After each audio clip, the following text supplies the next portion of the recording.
ሰላም እንኳን ወደ ጤና ቻናላችን በሰላም መጣችሁ። ዛሬ የምናወራው ህይወታችንን ሙሉ በሙሉ ሊቀይሩ ስለሚችሉ በጣም ወሳኝ የጤና ልማዶች ነው። ሁልጊዜ ማስታወስ ያለብን ነገር ቢኖር ጤና ለምናደርገው ነገር ሁሉ መሰረት ነው። ያለ ጤና ህይወት በጣም ከባድ ትሆናለች። ስለዚህ አብረን እንከታተል። አመጋገብና ምግብ። የምንመገበው ምግብ የሰውነታችንን ቅርጽ፣ ጉልበታችንን እና ስሜታችንን ጭምር ይወስናል። እንደ አትክልት፣ ፍራፍሬ፣ ጥራጥሬና ሙሉ እህል ያሉ ተፈጥሯዊ ምግቦች የበሽታ መከላከል አቅማችንን የሚያጠናክሩ ቫይታሚኖችና ሚነራሎች አሏቸው። ለምሳሌ እንደ ብርቱካንና ሎሚ ያሉ ፍራፍሬዎች ቫይታሚን ሲ ይሰጡናል። አረንጓዴ ቅጠላ ቅጠሎች በብረት ወይም አይረን የበለጸጉ ናቸው። እንዲሁም ለውዝ መሰል ፍሬዎች ጠቃሚ ስብ ወይም ሄልዚ ፋት ይሰጡናል። በሌላ በኩል ደግሞ የተቀነባበሩ ምግቦች፣ ጣፋጭ መጠጦችና ከመጠን በላይ የተጠበሱ ምግቦች በጊዜ ብዛት ሰውነታችንን ያዳክማሉ።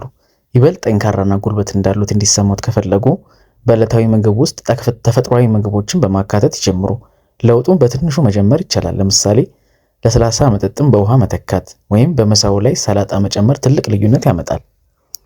ክፍል 2 አካላዊ እንቅስቃሴና ስፖርት ወይም ፊዚካል አክቲቪቲ ኤንድ ኤክሰርሳይዝ። እንቅስቃሴ መድኃኒት ነው። ዘወትር ስፖርት መስራት የደም ዝውውርን ያሻሽላል፣ ልብን ያጠነክራል፣ እንዲሁም የአእምሮ ጤናን ያነቃቃል።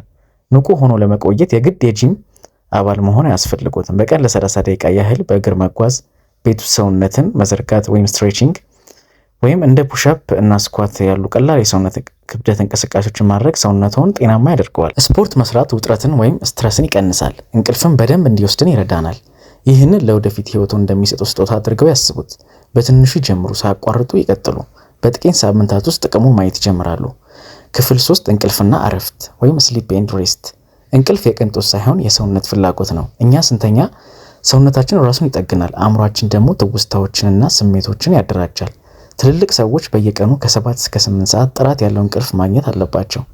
እንቅልፍን ለማሻሻል ከመተኛቱ በፊት ስልክ መጠቀምን ወይም ቲቪ ማየትን ያቆሙ።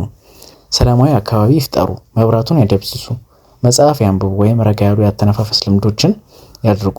ጥሩ እንቅልፍ የተሻለ ጉልበት፣ ከፍተኛ ትኩረት እና ጠንካራ የበሽታ መከላከል አቅም ይሰጡታል። ክፍል 4 የአእምሮ ጤናና ውጥረትን መቆጣጠር ወይም ሜንታል ሄልዝ ኤንድ ስትረስ ማኔጅመንት። ጤና ማለት አካላዊ ብቻ ሳይሆን አእምሮአዊም ጭምር ነው።